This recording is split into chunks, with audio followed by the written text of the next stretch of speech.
and welcome back to Exploring Ways to Wellness. I'm Sarah, and if you're new here, welcome to our little corner of authentic wellness conversations, where real people explore real experiences, zero judgment included. And if you've been with me since season 1, thank you for coming back. You know, I thought this season opener was going to be me triumphantly announcing how I'd mastered every single technique from season 1, how I've become this Zen wellness goddess who wakes up at 5 a.m. to meditate, gratitude journals while doing Qigong, and ends each day with a cold water swim. Well, that's not exactly what happened. And honestly, I think that's probably the more valuable story I could share with you today, especially if you're tired of wellness advice that requires a complete lifestyle overhaul. Let me start with a confession. I failed at my season 1 commitments. Life got in the way, but not in a dramatic, terrible way, but beautiful, messy, gloriously human way that life always does. If you're someone who's tried traditional stress management and found it not quite cutting it anymore, you probably appreciate this. Maybe the goal was never to become a perfect wellness warrior. Maybe it was always about something more subtle, more sustainable, and honestly more interesting. Instead of the grand transformation I'd planned, something quieter happened. I started noticing things. In those small moments of awareness, I discovered techniques that actually do fit into my real life. No expensive equipment or perfect conditions required. So now, with my shower routine, for example, I've always enjoyed listening to music, sung or, hummed a bit. But now I'm conscious about my music choices. I notice how different songs make me feel. I allow myself to really let go and enjoy those moments. I mean, it sounds simple, but there's something profound about bringing awareness to everyday rituals. An EFT, now this is embarrassing because I'm literally a certified and accredited practitioner. But, just like the social media manager who always posts for clients and never posts on their account, also me back in the day, I'd fallen out of personal practice. So what I've done is I've created a trigger. So applying face cream in the morning each morning, I tap on the acupressure points around my eyes, and then that feels good and leads me on to doing a full round of EFT. So the simple act has become a gateway. It reminds me to check in with my thoughts. And then that leads sometimes to journaling, which sometimes then, if something's come up that needs addressing or any grounding, then I do some meditation or I do some tapping. But here's what really surprised me during the break. Some of my biggest wellness wins had absolutely nothing to do with specific practices at all. I found myself consciously prioritizing time with my family, really being present during conversations, and choosing connection over productivity. Thanks to a good friend on a rainy trip to Portugal, I learnt crochet, something I'd never tried before, and discovered how meditative and satisfying it is to create something with my hands. I've been reconnecting with friends over coffee. Those unhurried conversations that leave you feeling genuinely fulfilled. Each of these activities fills me with joy and positive energy that I can then actually draw on when more difficult times arise. And here's the thing, none of them required guru, course, or a special equipment of any kind. they're wellness practices actually that are hiding in plain sight. So they're available to anyone willing to notice what genuinely makes them feel good. And the ripple effect has then been remarkable. These small moments of intentionality are creating space for bigger insights to emerge. Some of the most exciting developments? After sharing Millie's cold water swimming episode, a few friends have reached out saying that they'd like to try it. So, and I do appreciate I've sighed a few times in this sentence, I'm actually considering organising a group to try out a wild swimming adventure in the next couple of months. So from podcast episode to real life community experience. Never saw that one coming. In fact, I'm probably joining hundreds of people who are quietly experimenting with some of these practices and creating their own ripple effects. I also found a local Qigong workshop after Lindsay's conversation reminded me how much I missed gentle movement practices. It's been fascinating learning more about this practice and the mental and physical benefits I experienced as a result. For example, I was a bit worried it might aggravate some elbow pain that's been not responding to physio. I was shocked at the end to find I was pain-free after so long putting up with it. So I'll definitely be looking for local or online classes to continue with that.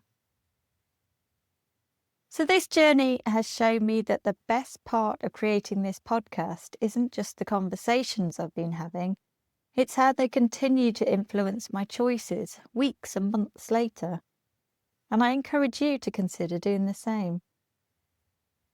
It's also exactly what other listeners have told me happens. Seeds get planted and then months later something clicks and they find themselves booking, a massage or trying breath work or even humming with more intention.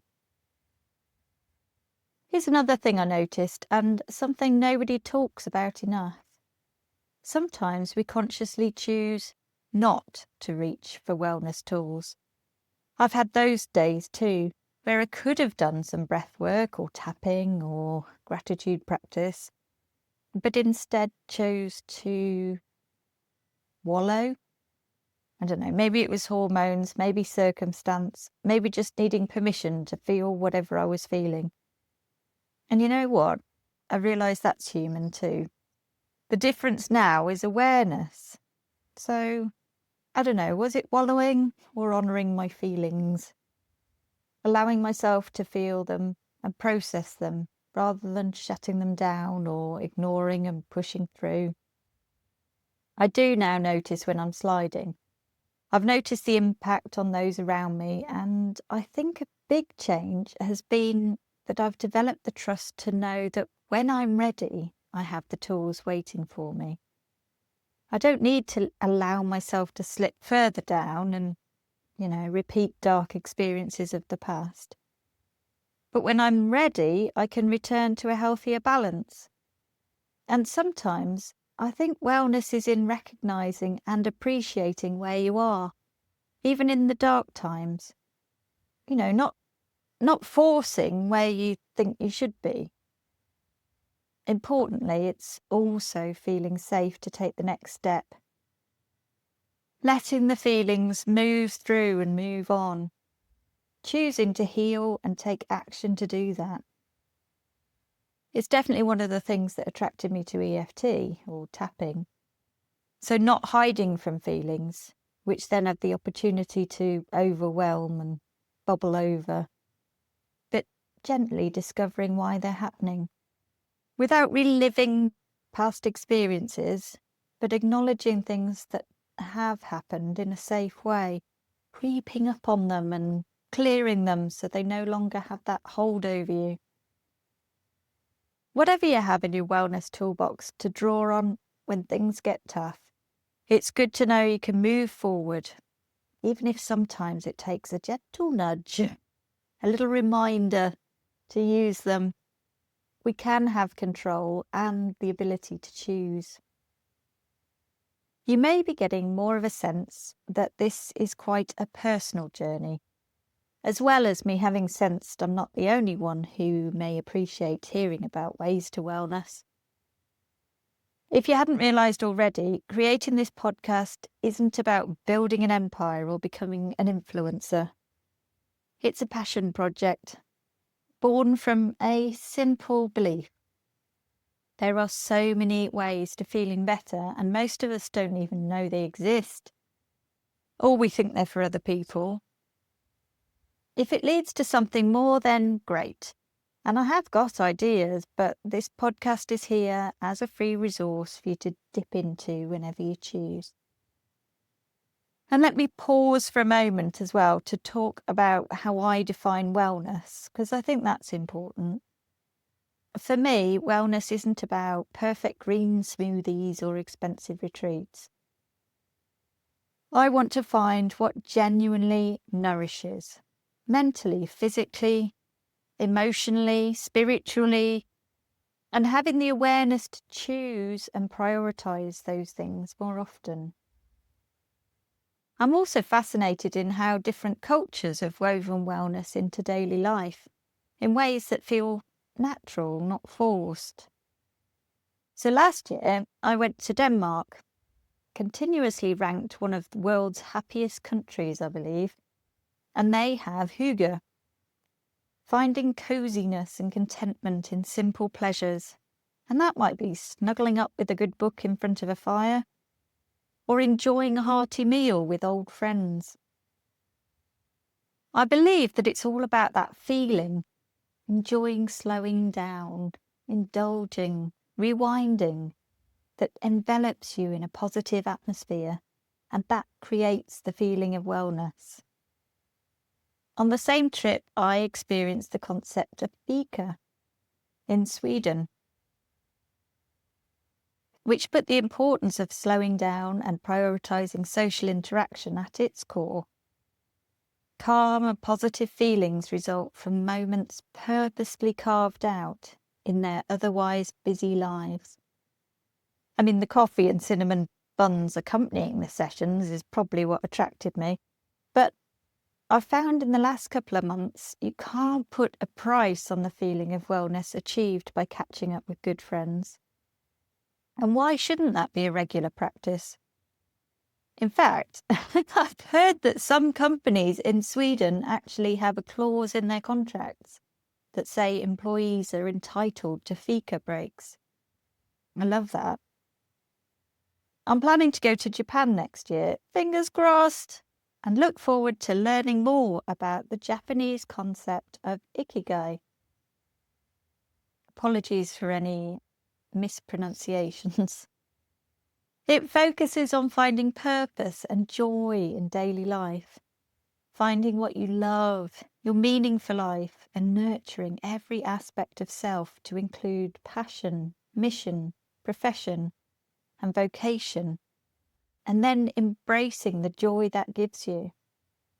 As I'm midlife, I don't think I'm the only one who sometimes does question their purpose and value, especially in low moments, and has the uneasy feeling of not quite being able to define it. There are loads of tools and courses online to help you find your purpose, and I think the recent popularity of human design probably taps quite nicely into that as a way to help understand some of the pieces of the puzzle. There's something very powerful, though, in living in alignment with passion, as well as having the skills that meet societal as well as personal needs, and the feeling of fulfillment that comes with all of that. Another wellness technique shared in Scandinavia and Japan, and I believe Switzerland as well, is appreciating the importance of spending time in nature, forest bathing, or Shindin-yoku, boosting wellness through calming nature-based experience. In fact, we enjoyed the right of public access in Sweden while kayaking the archipelago near Stockholm last year. That freedom to roam meant that we could just pull up the kayaks on any small island and enjoy a picnic or wander, provided we stayed away from any houses. As the Japanese have found, There are physical as well as psychological benefits to forest bathing, including reducing blood pressure, stress hormones, and improving sleep. In fact, it's even been found that trees release chemicals that have a protective microbial effect on humans, and therefore it boosts your immune function. Such are the benefits that the Japanese have introduced Shinrin-yoku as a national health program. Of course, you don't need to live near a forest to benefit from enjoying a natural outside environment. My parents have always been keen gardeners, and as I've got older, I appreciate the opportunity to enjoy time in my own garden. Even a few minutes with a cuppa between meetings can be all it takes to reset. In the UK, many of us have access to beautiful parks or walks too, but it's more than just being there. It's consciously taking in the sights, sounds, smells, touch, a multi-sensory experience if you allow it to. Tech distractions left to one side, slowing down, noticing, appreciating. Just as the mindfulness techniques in Season 1 described. And I see the Forestry England and National Trust have guides to forest bathing available online, and I'm sure there's loads more. It's been clear from some of these examples, several of the Season 1 episodes and my own experiences, that effects on wellness can be amplified through collective experiences. So why does self-care often seem to be individualistic and self-indulgent connotations to it? Somehow, and I'm speaking from personal observation here as someone from the UK, it feels like we make wellness feel complicated, expensive, and often guilt-inducing, and with that, sometimes isolating. We've turned it into another thing to perfect rather than a way of it feeling good. There's also such a big industry around selling us things that propose to help us discover ourselves or create joy, when maybe some time of introspection and recognition of simple things that generate desirable feelings, they're what's necessary. Ultimately, we want to feel a certain way rather than have a certain thing, and marketing and branding are good at tapping into that. I think we could learn a lot from our neighbours, and thanks to some incredible coaches, guides, and practitioners, as well as our beautiful interwoven world collective of knowledge, we have the ability to draw inspiration, learn and practice at home, rather than having to travel to find them. And for getting to the root causes of what is negatively affecting our wellness, there's a whole host of things we can try to find the right solution for us, and accredited practitioners are there to help us. Realising there's a problem is sometimes the hardest step, but it is comforting to know that there are techniques and people out there who are ready to help. In a world constantly stealing our attention from ourselves and those we love, in a culture of doom scrolling and comparison, I've realised how radical it can be to simply explore what makes us feel good. Not what we should feel good about, not what an advert tells us works for others, but what genuinely resonates with us. I mean, if you're sceptical about woo-woo practices, but curious enough to listen about different techniques, you're in good company here. I've been journaling more since Season 1, and the reflection has been invaluable. There's so much noise telling us how to live, what to want, who to be. But what if we got really curious about our inner wisdom? What if we experimented with practices that help us remember who we are beneath all that external input? That brings me on to more about Season 2. I'm bursting with excitement about what's ahead. And if you've been one of those who've met me for coffee recently, you'll know I'm not exaggerating. Next week, you'll discover Karen's experiences with Reiki As we explore this gentle energy healing practice, it might be the missing piece you didn't know you were looking for. Sarah has been open with her experiences of homeopathy, and I'm looking forward to diving into this often misunderstood approach with someone who's really experienced real results. Then we're diving into a chat about something as simple as laughter yoga and how that can shift your entire perspective in just minutes. I can't wait to share Noreen's experiences. There's so much more, so many conversations to leave you with something practical you can try immediately. And that's just the beginning. Each guest has shared from their heart with real experiences that have genuinely transformed their lives. Some practices I've tried myself, others are completely new to me, but as you've heard, I'll probably go on and try. But every conversation has left me feeling inspired and hopeful. What sets these conversations apart? No sales pitch, no perfect morning routines, and no guilt about what you're not doing. Just real people, real experiences, and no judgment. So here's what I hope for you. Whether you're a returning listener or just discovering us, I want you to feel permission. Permission to be curious, permission to try things that might seem alternative, permission to reject them if they don't resonate with you, permission to be inconsistent in your wellness journey, because that's how real humans live. Maybe one episode will plant that seed that grows into something beautiful months later. Maybe you'll try something immediately and love it. Maybe you'll just enjoy eavesdropping on the conversations while you're walking the dog or doing the dishes. All of it's perfect. I'm genuinely thrilled that I can add to positive content online, and thinking that even one listener might draw inspiration from the podcast to make a change that feels good. That's success for me. Not download numbers or social media metrics, but the possibility that somewhere someone is trying breathwork or a sound bath for the first time, or booking their first Reiki session, or even giving themselves permission to hum or sing loudly in the shower with full awareness and joy. Because in a world that often feels chaotic and overwhelming, these small acts of self-care aren't selfish, they're revolutionary. So, welcome to Season 2. Whether you're here for practical techniques, the inspiring stories, or just the company of fellow seekers who understand that wellness doesn't come in a one-size-fits-all package, I'm really grateful to have you along for the ride. If you want to hit subscribe where you listen to podcasts, trust me, you never know which episode might be the one that changes everything, and that will stop you missing any. These conversations have a way of finding you exactly when you need them most.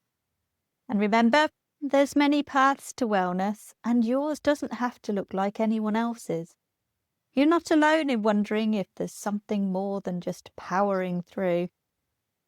Until next time, I'm Sarah, and I can't wait to explore more ways to wellness with you.